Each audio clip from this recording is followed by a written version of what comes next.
তো আমরা যে free fire, PUBG, call of duty এগুলো খেলি, এগুলো কিন্তু সবই ব্যাটেল রয়্যাল গেম।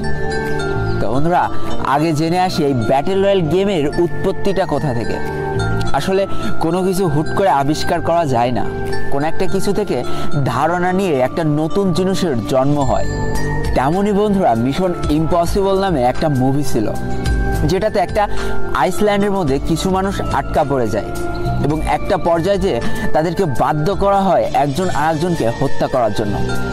এমন চলতে চলতে সর্বশেষ যে বেঁচে থাকে সেই হয়ে যায় জয়ী। এখান থেকে মূলত এই ব্যাটেল রয়্যাল গেমের জন্ম। এবার আসি আমাদের সকলের পছন্দের ফ্রি ফায়ার গেমটার কথায়। ফ্রি ফায়ার গেমটা কোনো একজন মানুষ সৃষ্টি করেনি, এটা একটা কোম্পানি তৈরি করেছিল, আর সেই কোম্পানিটার নাম হলো গেরিনা, যেটা 2009 সালে স্থাপিত হয়েছিল। তো এই কোম্পানির মালিক ছিল ফরেস্ট লি, এবং যেটা সিঙ্গাপুর থেকে পরিচালনা করা হচ্ছিল। 2017 সাল পর্যন্ত বেশ কয়েকটা পপুলার গেম কিন্তু তারা মার্কেটে নিয়ে আসে, কিন্তু ওইভাবে কোনো গেমই মানুষের মন জয় করতে পারে না। কিন্তু বন্ধুরা, প্রত্যেকটা জিনিসের লাইফে একটা টার্নিং পয়েন্ট থাকে। এই ফ্রি ফায়ার গেমটা ছিল গেরিনা কোম্পানির লাইফের একটা টার্নিং পয়েন্ট। এবার চলো জেনে নিই এই ফ্রি ফায়ার গেমটা কিভাবে আবিষ্কার হলো। 2017 সাল পর্যন্ত ব্যাটেল রয়্যাল গেম বলতে আমরা পাবজিকে বুঝতাম, যেটা শুধুমাত্র কম্পিউটারে খেলা যেত এবং এক্সবক্সের মাধ্যমে খেলা যেত, অর্থাৎ গেমিং যে সামগ্রীগুলো আছে তার মাধ্যমে খেলা যেত। এবং বন্ধুরা, গেমারদের মধ্যে একটা চরম উন্মাদনা সৃষ্টি হয়ে গেল এই পাবজি গেমটাকে ঘিরে, যেটা শুধুমাত্র কম্পিউটার এবং এক্সবক্সের মাধ্যমে খেলা যেত। তো দেখো বন্ধুরা, আমরা আমাদের জীবনটা প্রতিনিয়ত আপগ্রেড করে থাকি। একটা সময় আমরা গেমিং বলতে খালি বুঝতাম কম্পিউটার এবং বিভিন্ন ভিডিও গেম সামগ্রী, কিন্তু যুগের সাথে তাল মিলিয়ে এই গেমারদের জীবনে আরও একটা নতুন সূচনা শুরু হলো, সেটা হচ্ছে মোবাইল গেমিং।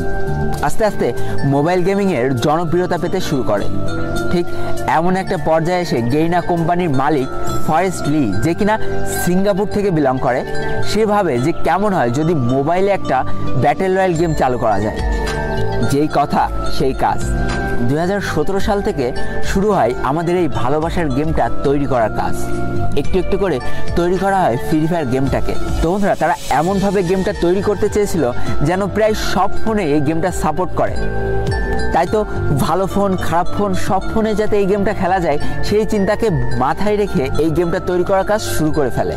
2017 সালের মাঝামাঝি অবস্থানে এই গেমটার বেটা ভার্সন লঞ্চ করা হয়, অর্থাৎ কিছু মানুষের মধ্যে এই গেমটাকে সীমাবদ্ধ করে দেওয়া হয় এবং যারা খেলে এই গেমটার ভালো ও খারাপ দিকটা তুলে ধরে, যেটার পরে ভিত্তি করে এই গেমটার আরও নিখুঁত করে তৈরি করার কাজ শুরু হয়ে যায়। 2017 সালের 4 নভেম্বর চলে আসে এই গেমটার লঞ্চ করার সেই অন্তিম দিন, যেদিন এই গেমটা হাজার হাজার মানুষের মধ্যে ছড়িয়ে দেওয়া হয়।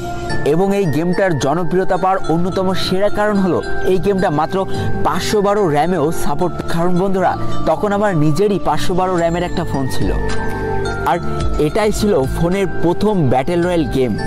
তাই বন্ধুরা, যতটা না পাবজি নিয়ে মানুষের মধ্যে উন্মাদনা সৃষ্টি হয়, তার কয়েক গুণ বেশি উন্মাদনা সৃষ্টি হয়েছিল এই ফ্রি ফায়ার গেমটা নিয়ে।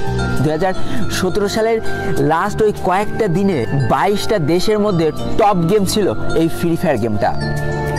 এবং বন্ধুরা, এই গেমটার জনপ্রিয়তা এতটাই বেশি হয়ে গিয়েছিল যে সেটা দেখে 2018 সালের ফেব্রুয়ারি মাসে পাবজি তাদের মোবাইল ভার্সন লঞ্চ করে ফেলে। কিন্তু ততদিনে হয়তো অনেকখানি লেট হয়ে গিয়েছে, কারণ সেই অল্প সময়ের মধ্যে কোটি কোটি মানুষের মন কিন্তু এই গেমটা জয় করে নিতে সক্ষম হয়েছিল। তাই তো প্লে স্টোরে যে ফ্রি ফায়ার সার্চ করলে দেখা যায় 500 মিলিয়ন মানুষ এই গেমটা অলরেডি ডাউনলোড করে ফেলেছে। এবার বন্ধুরা, আর একটা কথা বলি যেটা শুনলে তোমার গর্ব হবে।